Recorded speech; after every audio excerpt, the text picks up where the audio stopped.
Nous sommes devant une injustice israélienne qui massacre par milliers des hommes, des femmes, des musulmans, chrétiens, des juifs pieux qui ont succombé au malheur des Israéliens. Et ces valeureux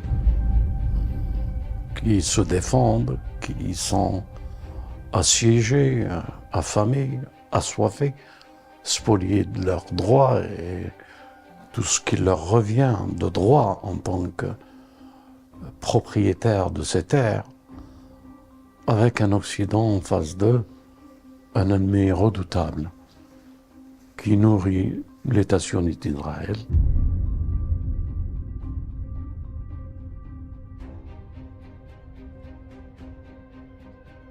Aujourd'hui, nous vivons une guerre imposée avec une puissance et cette guerre et cette puissance cette désolation pour le peuple palestinien, notre solidarité avec eux. Et c'est comme si aujourd'hui, nous sommes devant une injustice israélienne qui massacre par milliers des hommes, des femmes, des musulmans, chrétiens, et même parmi eux, certainement, des juifs pieux qui ont succombé au malheur des Israéliens.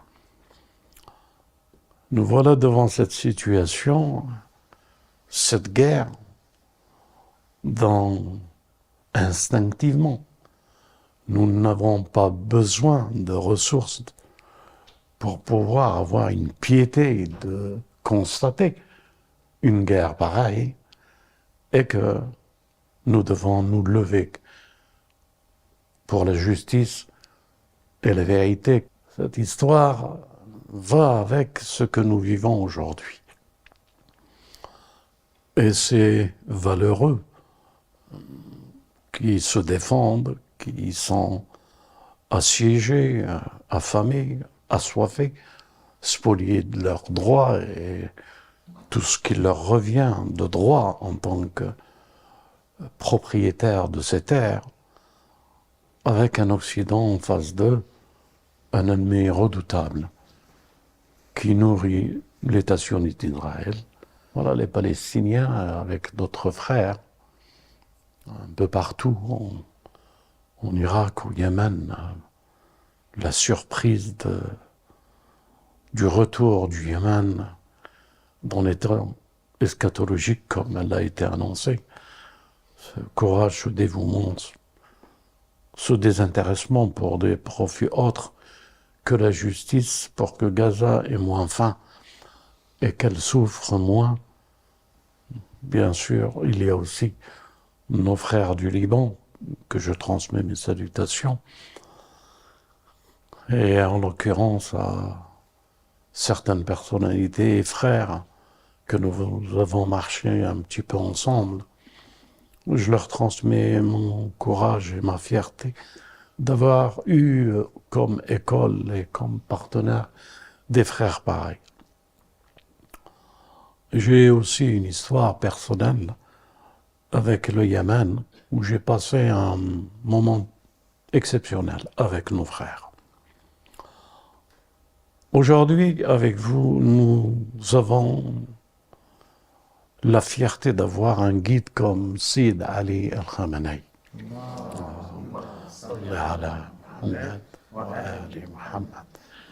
Cette révolution islamique qui a voulu être à l'image de ce que peut être la grandeur de l'homme.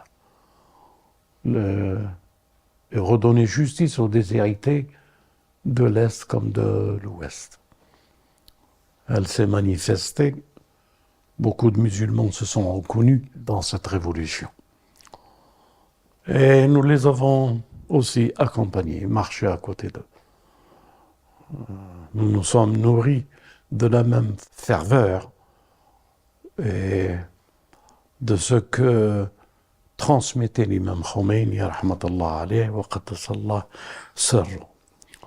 J'étais un amoureux J'ai vu la grandeur de cet homme à Paris quand je lui ai rendu visite. Et j'ai vu aussi le retour de l'islam. J'avais compris. En le voyant et en priant avec lui. Enfin, la rencontre d'un homme. Mes frères et sœurs, pour vous donner une conscience et une vision et une certitude. Les Banu Israël étaient en guerre à l'époque de David, qui était enfant. David, prophète, enfant, et David s'est levé enfant pour aller rétablir la justice. Il y avait une armée de colosses, une grande armée, que nous pouvons imaginer aujourd'hui avec l'État-sion d'Israël, l'Occident et les États-Unis. Et David devant eux.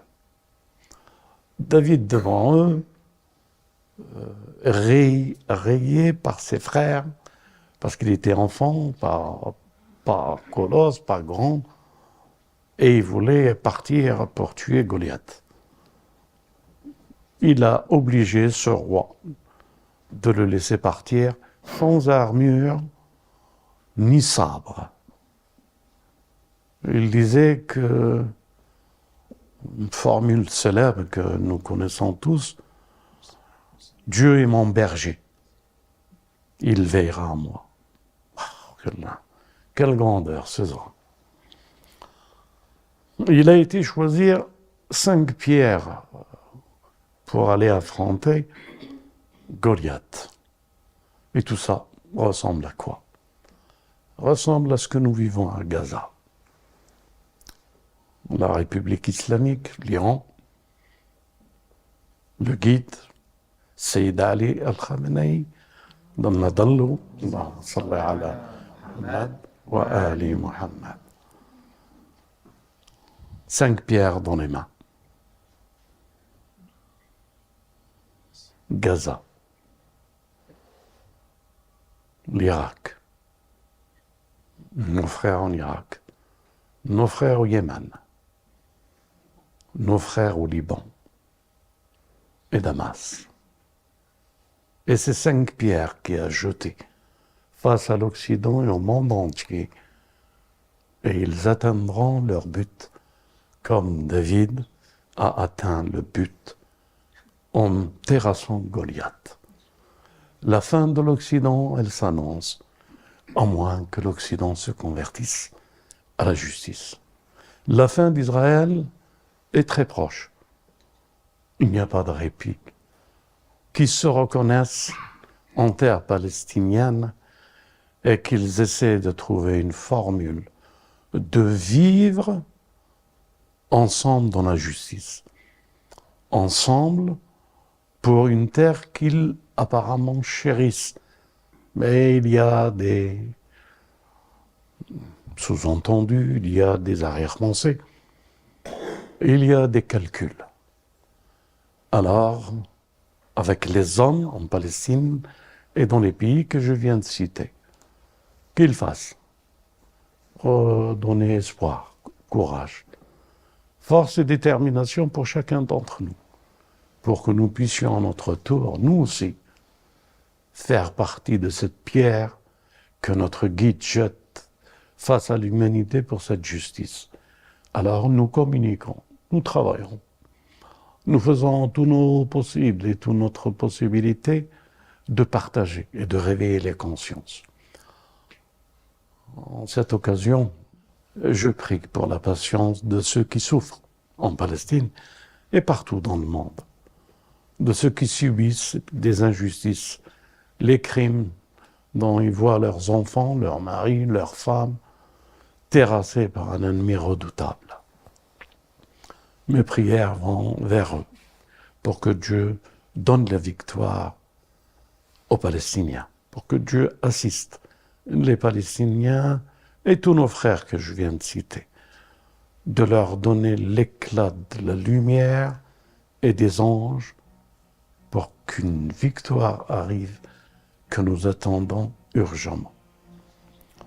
Mes prières vont pour tous les croyants, tous ceux qui se lèvent et qui marchent dans cette direction pour rejoindre les hommes pour le partage de ce message de la justice. Que la paix soit avec vous. Wassalamu alaikum wa rahmatullah wa barakatuh.